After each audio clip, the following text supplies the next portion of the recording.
প্রিয় শিক্ষার্থীবৃন্দ, আসসালামু আলাইকুম। আমি মোহাম্মদ শাহিনুর রহমান। সামাজিক বিজ্ঞানের আরও একটি বিষয় নিয়ে আজকে তোমাদের সামনে উপস্থিত হয়েছি।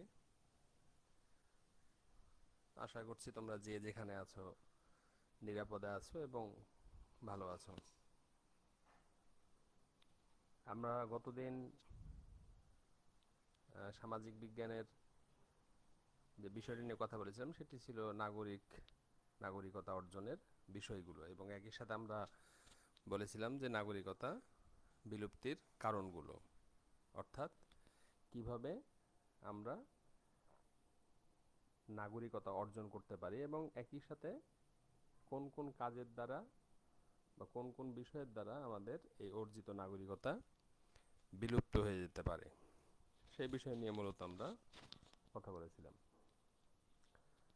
আজকে আমরা নাগরিকের অধিকার এবং সুনাগরিকের যে কনসেপ্ট, এই বিষয়টি নিয়ে আজকে তোমাদের সাথে কথা বলবো। অর্থাৎ রাষ্ট্রের মধ্যে বসবাস করতে গিয়ে নাগরিক যে বিভিন্ন ধরনের সুযোগ সুবিধা ভোগ করে,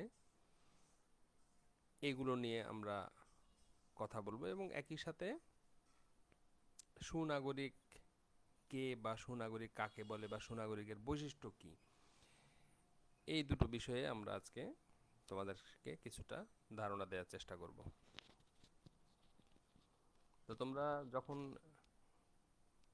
ক্লাস করার উদ্দেশ্যে বসবা তখন অবশ্যই খুব মনোযোগী হওয়ার চেষ্টা করবা, কারণ আমরা সরাসরি হয়তো প্রাতিষ্ঠানিক পর্যায়ে যেভাবে ক্লাস নেই সেই সুযোগটা যেহেতু আমাদের আপাতত হচ্ছে না, আসলে দূর থেকে আমাদের কমিউনিকেট করতে হচ্ছে, কাজেই মনোযোগটা এই ক্ষেত্রে আরও বেশি প্রয়োজন। সকল ক্লাসের ক্ষেত্রে, এটি কোনো নির্দিষ্ট ক্লাসের ক্ষেত্রে না, সকল ক্লাসের ক্ষেত্রে মনোযোগী হওয়ার চেষ্টা করবা। তো যাই হোক, আজকে আমরা নাগরিকের যে বিভিন্ন ধরনের অধিকার আছে সেটি নিয়ে আমরা কথা বলবো। যদিও অধিকারগুলোকে সামাজিক, রাজনৈতিক এবং অর্থনৈতিক এই তিনটি ভাগে ভাগ করা হয়, এটি মূলত আলোচনার সুবিধার্থে। অর্থাৎ সামাজিকভাবে রাষ্ট্রের মধ্যে নাগরিক অনেক ধরনের সুযোগ সুবিধা ভোগ করে, রাজনৈতিকভাবে অনেক ধরনের সুযোগ সুবিধা ভোগ করে, অর্থনৈতিকভাবে অনেক সুযোগ সুবিধা ভোগ করে।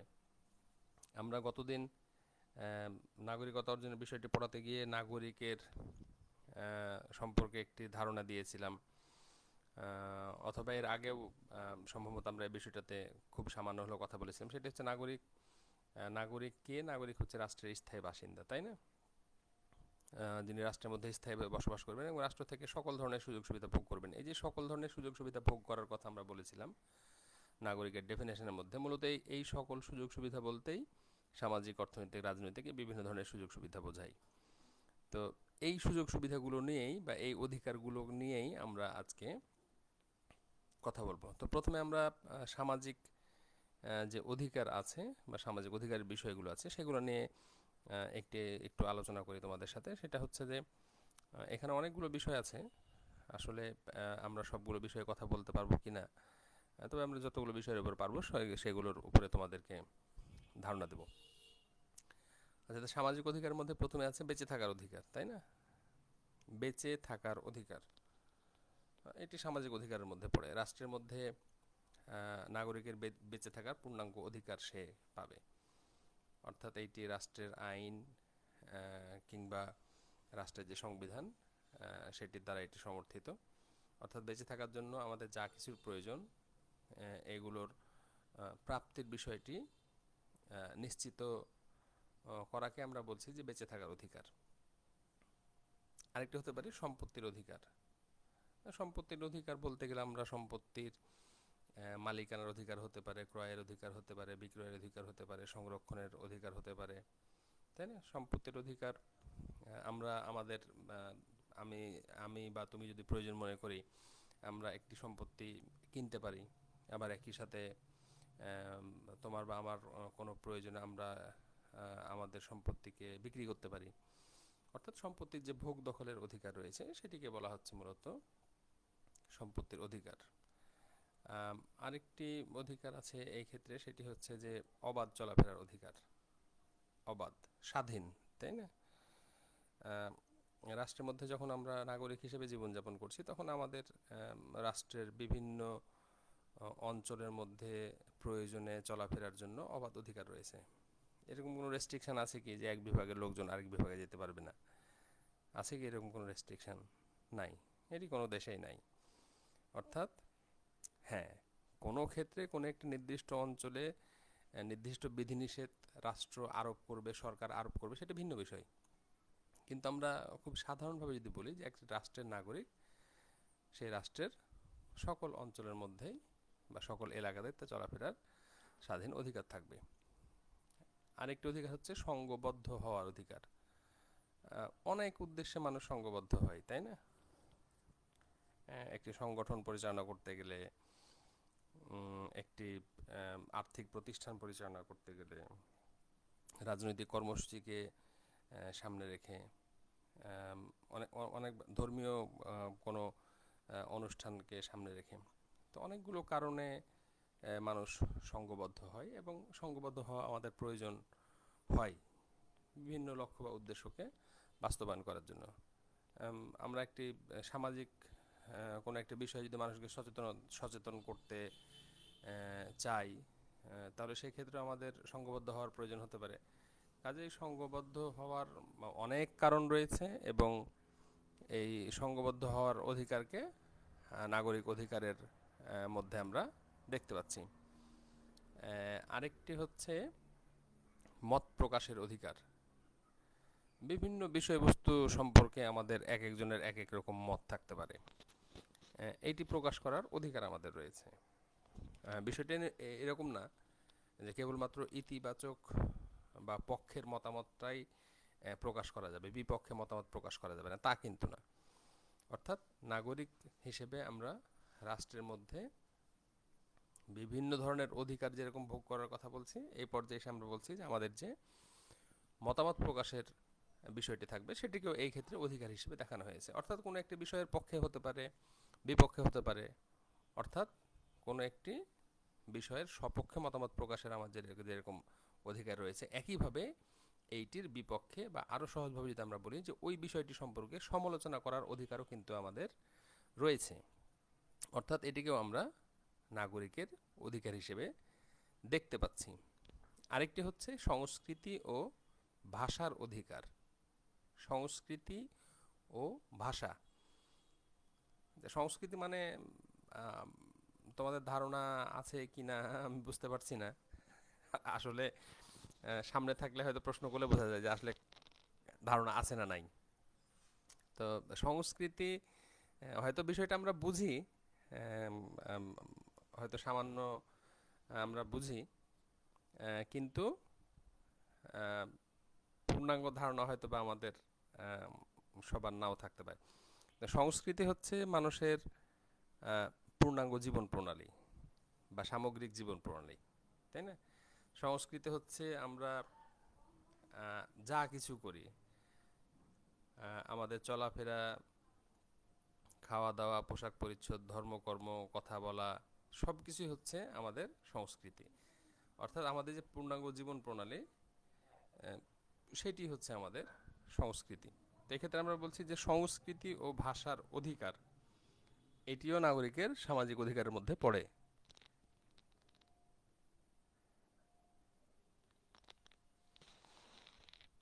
তো সংস্কৃতি এবং ভাষার অধিকার আমাদের দেশের একটু সুন্দর উদাহরণ আমরা এক্ষেত্রে দিতে পারি। আমাদের দেশে বিভিন্ন ক্ষুদ্র নৃগোষ্ঠী আছে না, পার্বত্য অঞ্চলে গারো আছে, খাসিয়া আছে, চাকমা আছে, এরকম আছে না? আচ্ছা, তো ইনাদের অর্থাৎ এই যে ক্ষুদ্র নৃগোষ্ঠীগুলো আছে, এদের সবার কিন্তু নিজস্ব সংস্কৃতি আছে। তো আমরা বললাম যে সংস্কৃতি মানে হচ্ছে পূর্ণাঙ্গ জীবন প্রণালী। তাহলে দেখো যে আমাদের মুসলিম ধর্মাবলম্বী আমরা যারা আছি তাদের সাথে কিন্তু একজন চাকমার কিন্তু আহ, অনেক পার্থক্য আছে জীবন প্রণালীর ক্ষেত্রে, আছে না? খেয়াল করলে বুঝতে পারবা। আমরা বলছি যে সংস্কৃতি এবং ভাষার অধিকার, অর্থাৎ বিভিন্ন যে ক্ষুদ্র নৃগোষ্ঠীগুলো আছে পাহাড়ি অঞ্চলে যাদের বসবাস বা পার্বত্য অঞ্চলে যাদের বসবাস, তাদের যে নিজস্ব সংস্কৃতি বা ভাষার বিষয়টি রয়েছে, এটির কিন্তু পূর্ণাঙ্গ ভোগের অধিকার তাদের রয়েছে। অর্থাৎ নিজস্ব সংস্কৃতি রক্ষা করা বা নিজস্ব ভাষার চর্চা করার পূর্ণাঙ্গ অধিকার কিন্তু রাষ্ট্র তাদেরকে দিয়েছে, যেটিকে আমরা নাগরিক অধিকার হিসেবে উল্লেখ করছি। আরেকটি হচ্ছে ধর্মের অধিকার, অর্থাৎ ধর্মের অধিকার। এটিও একটি স্বতন্ত্র বিষয়।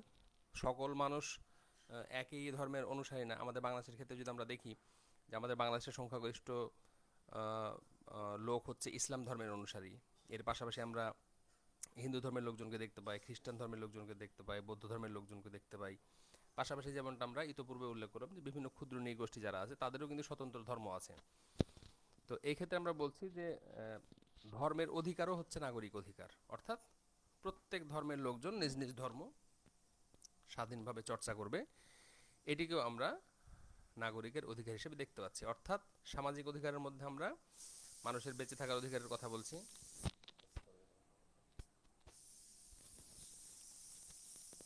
সম্পত্তির অধিকারের কথা বলছি, অবাধ চলাফেরার অধিকারের কথা বলছি, সংঘবদ্ধ হওয়ার অধিকারের কথা বলছি, মত প্রকাশের অধিকারের কথা বলছি, সংস্কৃত ভাষার অধিকার, এবং সর্বশেষ আমরা বললাম ধর্মের অধিকার। এগুলোকে আমরা মোটামুটি সামাজিক অধিকারের মধ্যে দেখতে পাই। এর পাশাপাশি আরও অনেক ধরনের সামাজিক অধিকার আছে, তোমরা চাইলে এর সাথে সেটাকে যুক্ত করতে পারো।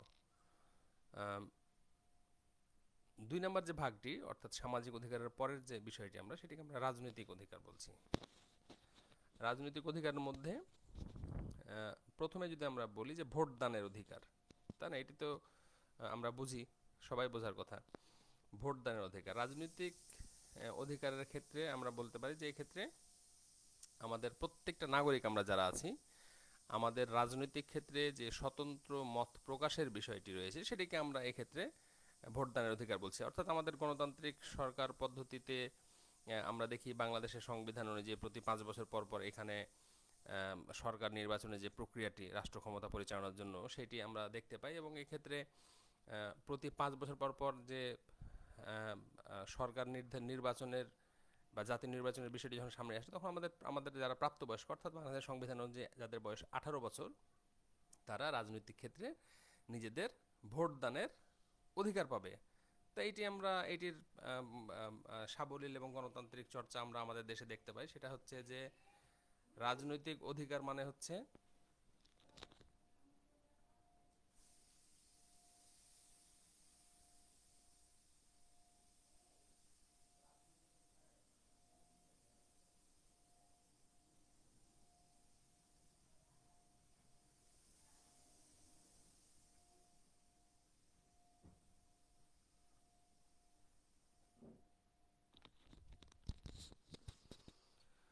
তো ভোটদানের বিষয়টি আমরা রাজনৈতিক ক্ষেত্রে এটির চর্চা দেখতে পাই। আরেকটি বিষয় থাকছে সরকারি চাকরির অধিকার। এটিকেও রাজনৈতিক অধিকারের মধ্যে আমরা অন্তর্ভুক্ত করতে পারি। সেটি হচ্ছে যে আহ, সরকারি চাকরির ক্ষেত্রে যে বিজ্ঞাপন দেয়া হয়, সেই ক্ষেত্রে বাংলাদেশের যে কোনো নাগরিকের সেই বিজ্ঞাপনের শর্তগুলো ফুলফিল করার যোগ্যতা যদি থাকে, তাহলে নিঃসন্দেহে সে সরকারি চাকরি করার অধিকার পাবে। এই ক্ষেত্রে অঞ্চল বা আঞ্চলিকতা অথবা অন্য কোনো বিষয় বা ধর্মীয় কোনো বিষয়বস্তুকে এক্ষেত্রে আমরা প্রায়োরিটি বা গুরুত্ব দেওয়ার মতো কোনো বিষয় হিসেবে বিবেচনা করি না। অর্থাৎ বাংলাদেশের আইন অনুযায়ী আমরা দেখছি যে সরকারি চাকরির ক্ষেত্রে মূলত নিয়োগকারী প্রতিষ্ঠান যে ধরনের শর্তগুলো প্রদান করে, সেগুলো ফুলফিল করার অধিকার বাংলাদেশের যে নাগরিকের রয়েছে সেই সরকারি চাকরি করার অধিকার পাবে। আরেকটি হচ্ছে নির্বাচনের অধিকার। নির্বাচনের অধিকার বলতে গেলে আমরা কিছুক্ষণ আগে বললাম ভোটদানের অধিকার, তাই না? তো এটির সাথেই খুব সম্পর্কিত আরেকটি বিষয়, সেটা হচ্ছে নির্বাচনের অধিকার। অর্থাৎ আমরা রাজনৈতিক ক্ষেত্রে যেরকম বললাম যে ভোটদানের আমাদের অধিকার নাগরিক অধিকারের মধ্যে পড়বে, তাই না? তো একই সাথে আমরা বাংলাদেশের নাগরিক, আমরা যদি চাই তাহলে কিন্তু আমরা নির্বাচনে প্রতিদ্বন্দ্বিতা করতে পারি, পারি না? অবশ্যই পারি। কাজেই ভোটদানের অধিকারের পাশাপাশি নির্বাচন করার অধিকার যেটি রয়েছে সেটিকেও আমরা রাজনৈতিক অধিকার হিসেবে এক্ষেত্রে উল্লেখ করি। আরেকটা হচ্ছে আবেদন করার অধিকার। এটি বিভিন্ন ক্ষেত্রে হতে পারে, বিভিন্ন প্রতিষ্ঠানের ক্ষেত্রে হতে পারে, বিভিন্ন সংগঠনের ক্ষেত্রে হতে পারে, চাকরির ক্ষেত্রে হতে পারে, বিভিন্ন বিষয়ে প্রাপ্তির ক্ষেত্রে হতে পারে। অর্থাৎ বিভিন্ন ক্ষেত্রে আমাদের নাগরিক হিসেবে আবেদন করার অধিকার রয়েছে। আরেকটি রাজনৈতিক অধিকারের মধ্যে আমরা বলতে পারছি সরকারের সমালোচনা করার অধিকার। এইটি খুবই গুরুত্বপূর্ণ একটি বিষয়। সেটি হচ্ছে যে গণতান্ত্রিক সরকার ব্যবস্থায় অন্যতম গুরুত্বপূর্ণ একটি বিষয় হচ্ছে সরকারের সমালোচনা করার অধিকার। এখন রাষ্ট্রের আর্থসামাজিক অবস্থার উন্নয়নের জন্য সরকার বিভিন্নমুখী পদক্ষেপ প্রতিনিয়তই গ্রহণ করে চলেন, তাই না? সরকারের অন্যতম প্রধান উদ্দেশ্য কি? রাষ্ট্রের নাগরিক যারা আছে তাদের মঙ্গল সাধন করা। অর্থাৎ নাগরিক যারা রয়েছে তাদেরকে সর্বাধিক সুযোগ সুবিধা দেয়াই হচ্ছে সরকারের কাজ। কিন্তু আমরা এই বিষয়টিও পাশাপাশি দেখতে পারি যে সরকার কোনো একটি কাজ করলো, সেটির সপক্ষে সবসময় আলোচনা হবে এমনটি না, এটির বিপক্ষেও আলোচনা হতে পারে, যেটিকে আমরা সমালোচনা বলছি। তাহলে সরকারের কোনো কাজের সমালোচনা করা যাবে না, এটি রাজনৈতিক অধিকার নাই। বরং সরকারের গৃহীত যে কোনো কাজের সমালোচনা করার অধিকার কিন্তু নাগরিকের রয়েছে। অর্থাৎ এটির বিপক্ষে যুক্তি তর্ক উপস্থাপন করা বা বক্তব্য দেওয়ার অধিকার কিন্তু নাগরিকের রয়েছে। এবং এটি একটি গণতান্ত্রিক রাষ্ট্র ব্যবস্থায় খুবই ইতিবাচক একটি বিষয়, কারণ সরকারের যে কোনো গৃহীত পদক্ষেপের মধ্যে যদি কোনো ত্রুটি থাকে এবং এটি নিয়ে যদি সমালোচনা করা হয়, এটি প্রকারান্তরে সরকারের গৃহীত পদক্ষেপকে আরও সুন্দর এবং আরও সুচারুরূপে পরিচালনা করতে মূলত সহযোগিতা করে। এই জন্য গণতান্ত্রিক সরকার ব্যবস্থায় সরকারের যে সমালোচনা করার অধিকারের বিষয়টি রয়েছে সেটি খুব তাৎপর্যপূর্ণ একটা বিষয়। আরেকটি হচ্ছে বিদেশে অবস্থানকারী নিরাপত্তার অধিকার। আমাদের বাংলাদেশ থেকে বিভিন্ন প্রয়োজনে লোকজন বিদেশে অবস্থান করেন, চাকরি বাকরির ক্ষেত্রে হতে পারে, কর্মস্থল বা ভ্রমণের জন্য হতে পারে, পড়ালেখার জন্য হতে পারে, তাই না? বিভিন্ন কারণে আমাদের দেশ থেকে আমাদের নাগরিকরা বিদেশে অবস্থান করতে পারে। তো বিদেশে অবস্থান করার ক্ষেত্রে তাদেরকে সার্বিক নিরাপত্তা দেওয়ার অধিকারও কিন্তু নাগরিকের অধিকারের মধ্যে পড়ে। অর্থাৎ আমাদের দেশে কোনো নাগরিক বিদেশে অবস্থান করার যদি কোনো বিপদে পড়ে, তাহলে সে দেশে অবস্থানরত বাংলাদেশের হাই কমিশনের মাধ্যমে বা হাই কমিশনের মাধ্যমে উক্ত দেশের আইন শৃঙ্খলা বাহিনীর সহযোগিতায় কিন্তু তাকে নিরাপত্তা দেওয়ার অধিকারের বিষয়টি নিশ্চিত করতে হবে। এই জন্য মূলত দেশের বাইরে অর্থাৎ বিদেশে থাকলেও নাগরিকদের নিরাপত্তার বিষয়টি নাগরিকের অধিকারের মধ্যে চলে আসে। এগুলো মোটামুটি আমরা রাজনৈতিক অধিকারের মধ্যে বলতে পারি। আর আরেকটি বিষয় এখানে অর্থাৎ 3 নম্বর যেটি বিষয় সেটা হচ্ছে অর্থনৈতিক অধিকার। তো অর্থনৈতিক অধিকারের ক্ষেত্রে প্রথমে হচ্ছে কর্মসংস্থানের অধিকার। বেঁচে থাকার জন্য অর্থ উপার্জনের প্রয়োজন এবং একই সাথে অর্থ উপার্জন করার জন্য কাজ করতে হবে, কর্মসংস্থান থাকতে হবে। তো কর্মসংস্থানের যে অধিকারের বিষয়টি আছে এটিও নাগরিকের একটি অধিকারের মধ্যে পড়ে। অর্থাৎ জীবিকার জন্য যে কাজের প্রয়োজন বা কর্মসংস্থানের প্রয়োজন, এইটি নাগরিকের একটি অধিকার। আরেকটি হচ্ছে ন্যায্য পারিশ্রমিকের অধিকার। অর্থাৎ আমরা যে পরিমাণ কাজ করব বা যেই পরিমাণ পরিশ্রম করব সেই অনুযায়ী আমাদের পারিশ্রমিক নির্ধারিত হতে হবে, এটিকে বলা হচ্ছে ন্যায্য পারিশ্রমিক। অর্থাৎ কোনোভাবেই আমরা যে পরিশ্রম করব সেটির পারিশ্রমিক প্রদানের ক্ষেত্রে নাগরিকদের অধিকারকে খর্ব করা যাবে না। অর্থাৎ ধরো আমরা সারাদিনে এই পরিমাণ কাজ করলাম একজন শ্রমিক হিসাবে, যেখানে 500 টাকা পাওয়ার কথা, আমাদেরকে 500 টাকাই দিতে হবে, এটি হচ্ছে ন্যায্য পারিশ্রমিক, তাই না? এক্ষেত্রে কোনো ক্ষেত্রেই এখানে কোনোভাবেই এটিকে ক্ষতিগ্রস্ত করা যাবে না বা কম দেওয়া যাবে না। তো রাষ্ট্রের মধ্যে ন্যায্য পারিশ্রমিক পাওয়ার যে অধিকার রয়েছে সেটিও নাগরিকের অধিকারের মধ্যে পড়ে। আরেকটা হচ্ছে অবকাশ যাপনের অধিকার। অবকাশ যাপনের অধিকার এইটি সরকারি চাকরির ক্ষেত্রে খুব সুন্দর একটি উদাহরণ আছে। অন্যান্য চাকরির ক্ষেত্রেও রয়েছে, তবে সরকারি চাকরির ক্ষেত্রে আমরা হয়তো এইটি দেখতে পাই যে আমরা যখন যে কোনো প্রফেশনের মধ্যে আমরা যদি বলি যে শুধু একটানা কাজ কাজ কাজ কাজ, এইটা আসলে মানুষের মধ্যে একঘেয়েমি সৃষ্টি করতে পারে, পারে না? যে কোনো কাজই আমরা যদি একটানা করে যাই, এটি মানুষের মধ্যে একঘেয়েমি সৃষ্টি করতে পারে। সেই ক্ষেত্রে মানুষের অবকাশ যাপনের প্রয়োজন রয়েছে। কেন? অবকাশ যাপনের পরে মানুষ আবার রিফ্রেশ হয়ে আবার কিন্তু তার দায়িত্ব এবং কর্তব্যটি রিস্টার্ট করে। তো এই জন্য অবকাশ যাপনের বিষয়টি অত্যন্ত গুরুত্বপূর্ণ একটি বিষয়। সরকারি চাকরির ক্ষেত্রে আমরা দেখি যে একটি সার্টেন একটা নির্দিষ্ট টাইমের বা একটা নির্দিষ্ট সময়ের পরে কিছুদিনের সরকারিভাবে অবকাশ যাপনের একটি সময়সীমা নির্ধারণ করে দেয়া হয়। এইটি মূলত মানুষকে আবার নতুন উদ্যমে কাজে ফিরে আসার উৎসাহ যোগায়। এটি সরকারি চাকরির পাশাপাশি অন্যান্য চাকরির ক্ষেত্রেও বা অন্যান্য কাজের ক্ষেত্রেও রয়েছে। আরেকটি হচ্ছে রাষ্ট্রের পোষ্য হওয়ার অধিকার। পোষ্য এই শব্দটি আমরা শুনে থাকতে পারি, অর্থাৎ কোনো ক্ষেত্রে যদি এরকম হয় যে একজন নাগরিক রাষ্ট্রের পোষ্য হওয়ার অধিকার আছে, তাহলে সে অধিকার ভোগ করতে পারবে। ধরো এক্ষেত্রে আমরা একটা উদাহরণ দেই যে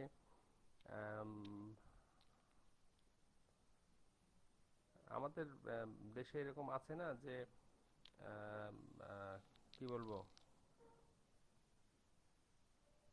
মানসিক ভারসাম্যহীন বা শারীরিকভাবে পঙ্গু অনেকে আছেন না? তো এই শ্রেণীর লোকজন যারা আছেন বা নাগরিক যারা আছেন, যারা বিভিন্ন কারণে শারীরিকভাবে প্রতিবন্ধকতার শিকার, তারা কিন্তু রাষ্ট্রের নিকট পোষ্য হওয়ার অধিকার রাখেন।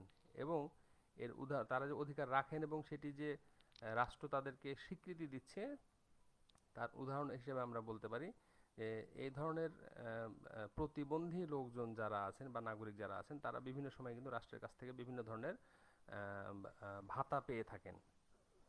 তো এজন্যই বলা হচ্ছে যে যদি একটি নির্দিষ্ট পর্যায়ে কোনো একজন নাগরিক রাষ্ট্রের পোষ্য হওয়ার অধিকার রাখেন, তাহলে সে এই সুযোগটি অবশ্যই রাষ্ট্রের কাছ থেকে ভোগ করতে পারবে। আরেকটি হচ্ছে শ্রমিক সংগঠনের অধিকার। আমরা বিভিন্ন বাস মালিক শ্রমিক বলি, নৌযান মালিক শ্রমিক বলি, এরকম বিভিন্ন শ্রমিক রয়েছে যাদের মধ্যে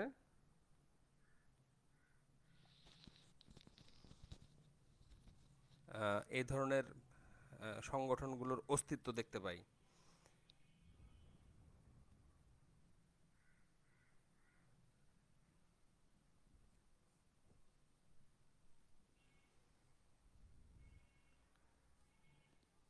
তো বিভিন্ন শ্রমিক সংগঠনের অস্তিত্বগুলো আমরা দেখতে পাই, কারণ মূলত শ্রমিকদের অধিকারকে সংরক্ষণ করার জন্য।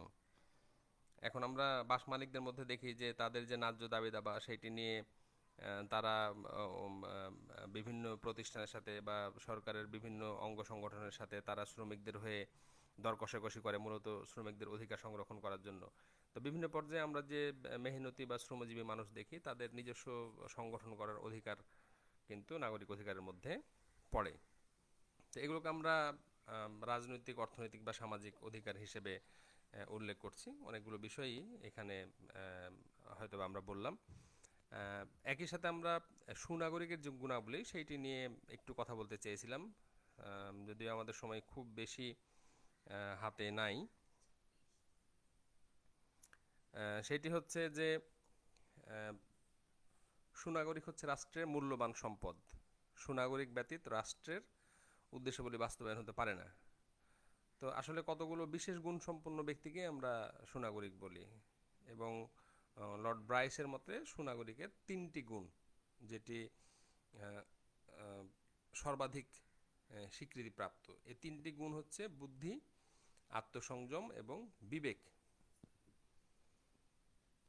আসলে সুনাগরিক কাকে আমরা বলছি? যে নাগরিক এই তিনটি বৈশিষ্ট্য ধারণ করবে তাদেরকে আমরা সুনাগরিক বলছি। এবং আমরা এও বলছি যে রাষ্ট্রের সর্বাধিক উন্নয়নের ক্ষেত্রে সুনাগরিকের গুরুত্ব সব থেকে বেশি। আসলে বুদ্ধি, বুদ্ধি বলতে কি বুঝবো আমরা? বুদ্ধি তো সবারই আছে, তাই না?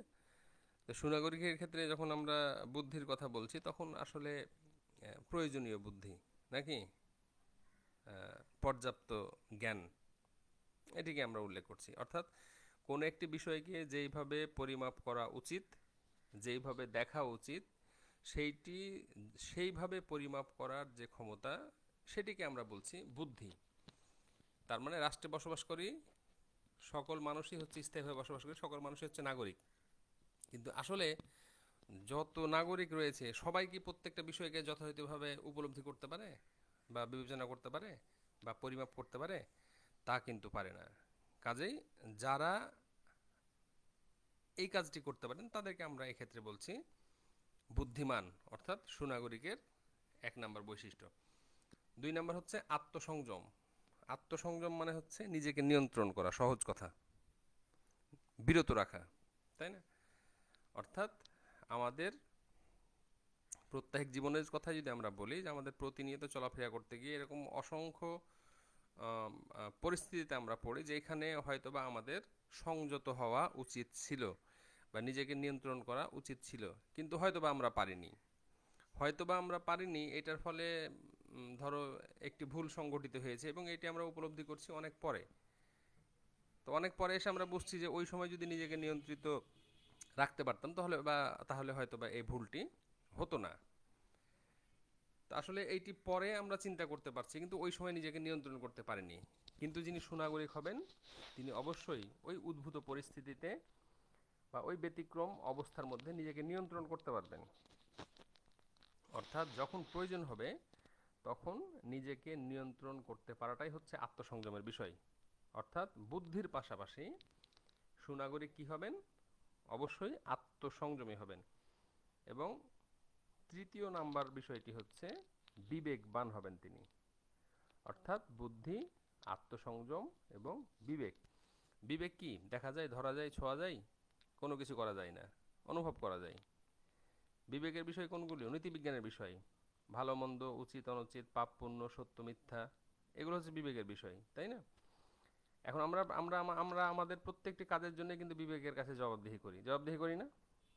সারাদিনে অসংখ্য কাজ করেছি, রাত্রে ঘুমাতে যাওয়ার সময় মনে হচ্ছে যে আজকে সকালবেলা এই কাজটি করেছিলাম, ওই লোকটিকে একটু কষ্ট দিয়ে কথা বলেছিলাম, এটি না বললেও হতো। বা সকালবেলা যে লোকটিকে কষ্ট দিয়ে কথা বলেছি, রাত্রে ঘুমাতে যাওয়ার সময় এইটার জন্য আমরা অনুতপ্ত বোধ করছি, খারাপ লাগছে আমাদের কাছে, আমরা কষ্ট পাচ্ছি। এটি হচ্ছে বিবেকের বিষয়। তো খেয়াল করবা যে আমরা অনেক কাজই রয়েছে যেটি আমরা আইনগতভাবে করতে পারি, কিন্তু বিবেকের কারণে আমরা আবার সেটি করি না, তাই না? এখন বড়দের সালাম দিয়ে ছোটদের স্নেহ করা, এ কি বাংলাদেশের আইন নাকি?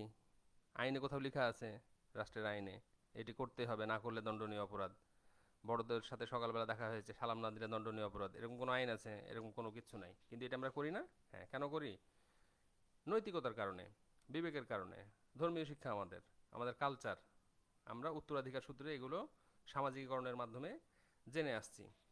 তো আসলে এরকম অসংখ্য বিষয় রয়েছে যেগুলো আইনগতভাবে হয়তো আমরা করতে পারি, কিন্তু বিবেকের কারণে আমরা করি না। এটি হচ্ছে সুনাগরিকের 3য় বৈশিষ্ট্য। অর্থাৎ যিনি সুনাগরিক হবেন তিনি বুদ্ধিমান একজন ব্যক্তি হবেন, একই সাথে তিনি আত্মসংযমী একজন মানুষ হবেন, এবং 3 নম্বরে আমরা বলছি তিনি বিবেকবান একজন মানুষ হবেন। অর্থাৎ নৈতিকতার যে বিষয়গুলো আছে, ভালো মন্দ যে বিষয়গুলো আছে, উচিত অনুচিতের যে বিষয়গুলো আছে, সেগুলোও তার ক্ষেত্রে অত্যন্ত গুরুত্বপূর্ণ বিষয় হিসেবে বিবেচিত হবে। তো এই 3টি বৈশিষ্ট্য মূলত যে সকল নাগরিকরা ধারণ করবে আমরা তাদেরকেই সুনাগরিক বলবো। তাহলে নাগরিক অধিকারের পাশাপাশি আমরা সুনাগরিকের কনসেপ্টটি জানলাম। তবে এই উপরোক্ত 3টি গুণ ছাড়াও আরও বেশ কিছু বিষয়ে সুনাগরিক যিনি হবেন তিনি মনোযোগী হবেন। এগুলোর মধ্যে হচ্ছে সকলের প্রতি শ্রদ্ধাবোধ থাকতে হবে, কাউকে ঘৃণা না করা, উপযুক্ত শিক্ষায় শিক্ষিত হওয়া, দেশের সংস্কৃতি রক্ষা করা, রাষ্ট্র ও সমাজ জীবনে শান্তি শৃঙ্খলা রক্ষা করা, ব্যক্তি ও জাতীয় স্বাধীনতা সম্পর্কে সচেতন থাকা, সহানুভূতি ও সংবেদনশীল মনের অধিকারী হওয়া, বন্ধুত্ব এবং সহমর্মিতা বোধ থাকা, প্রজ্ঞা ও নিষ্ঠার সাথে কাজ করা, সমাজ, রাষ্ট্র, সরকার ও সংবিধান সম্পর্কে সচেতন থাকা। অর্থাৎ আমরা যে তিনটি গুণের কথা বললাম, বুদ্ধি, বিবেক এবং আত্মসংযম, এইটি সুনাগরিকের ক্ষেত্রে অত্যন্ত গুরুত্বপূর্ণ বৈশিষ্ট্য হলেও এর পাশাপাশি আমরা যে বৈশিষ্ট্যগুলোর কথা উল্লেখ করলাম, অর্থাৎ সকলের প্রতি শ্রদ্ধাবোধ থাকতে হবে। এক্ষেত্রে কাউকে ছোট বা ঘৃণা করার কোনো সুযোগ নাই। সকলের প্রতি রেসপেক্ট থাকতে হবে। দেশের যে শিক্ষা ব্যবস্থা রয়েছে, উপযুক্ত শিক্ষা ব্যবস্থা, সেটা শিক্ষিত হওয়ার একটি বিষয় রয়েছে সুনাগরিকের ক্ষেত্রে। তারপরে আমাদের যে সংস্কৃতির বিষয় রয়েছে, অর্থাৎ আমাদের যে সংস্কৃতি মানে আমরা যে আজকে একটু ধারণা দিয়েছি আমাদের পূর্ণাঙ্গ জীবন প্রণালী, এইটি রক্ষার তৎপরতা আমাদের মধ্যে থাকতে হবে, অর্থাৎ সুনাগরিকের মধ্যে। আর নিঃসন্দেহে এরকম কোনো কাজ করা যাবে না যেটি আমাদের রাষ্ট্র এবং সমাজ জীবনকে ক্ষতিগ্রস্ত করে। কাজে রাষ্ট্র এবং সমাজ জীবনের শৃঙ্খলা বজায় রাখার জন্য আমাদের সুশৃঙ্খলভাবে জীবনযাপন করতে হবে। একই সাথে আমরা বলছি যে ব্যক্তিগত পর্যায়ে হতে পারে অথবা জাতীয় স্বাধীনতা সম্পর্কে সচেতন থাকতে হবে, তাই না? রাষ্ট্রের বিরুদ্ধে কেউ যদি ষড়যন্ত্র করে সেগুলো সম্পর্কে আমাদের সচেতন থাকতে হবে। আরেকটা হচ্ছে সহানুভূতি এবং সংবেদনশীল মনোযোগী করে হওয়া, অন্যের প্রতি দায়িত্ববোধ, ভালোবাসা, এগুলো আমাদের মধ্যে থাকতে হবে। এবং আমাদের সুনাগরিক যখন আমরা বলছি নিজেদেরকে, তখন আমাদের মধ্যে সহমর্মিতা বোধ থাকতে হবে অন্যের প্রতি, প্রজ্ঞা এবং নিষ্ঠার সাথে কাজ করতে হবে। এবং একই সাথে আমরা সর্বশেষ এসে বললাম যে সমাজ হতে পারে, রাষ্ট্র হতে পারে, সরকার এবং সংবিধান সম্পর্কে সচেতন থাকা।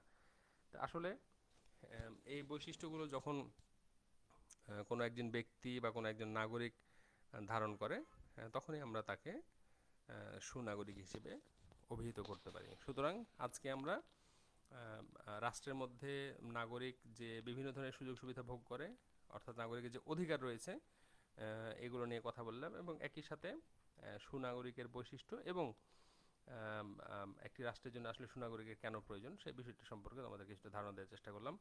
আমি গতদিনের কথাটি বলেছিলাম, আজকেও আরও একবার বলছি, সেটি হচ্ছে যে আমরা যে বিষয়গুলো সম্পর্কে এখানে আলোচনা করি, এর পাশাপাশি কিন্তু অত্যন্ত গুরুত্বপূর্ণ যে বিষয়টি, সেটি হচ্ছে যে আমাদের নিজেদের পড়া, তাই না? যেহেতু সামাজিক বিজ্ঞানের মতো একটি বিষয়, রচনামূলক একটি বিষয়, এইটি আমাদের অনেক অ্যাডভান্টেজ রয়েছে। এটি আমরা যা আজকে ক্লাসে যে বিষয়টি নিয়ে আমরা কথা বললাম, সেটি আমরা আমাদের যে কোনো সময় এই বিষয়টি নিয়ে আমরা নিজেরাও বাসাতে পড়তে পারি।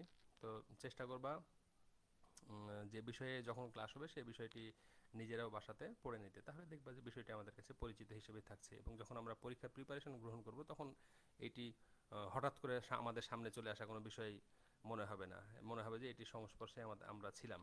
তো আসলে ক্লাস করার পাশাপাশি নিজেদের পড়াটাও অত্যন্ত গুরুত্বপূর্ণ। এই জন্য যখন আমরা যে বিষয়ে কথা বলবো, সেইটি তোমরা নিজেরাও বাসাতে তোমাদের মতো করে একটু ভালোভাবে মনোযোগের সাথে পড়ে নেবা। তো ঠিক আছে, ভালো থাকো, সুস্থ থাকো। আগামী দিন আবারও কোনো একটি নতুন বিষয় নিয়ে আমরা কথা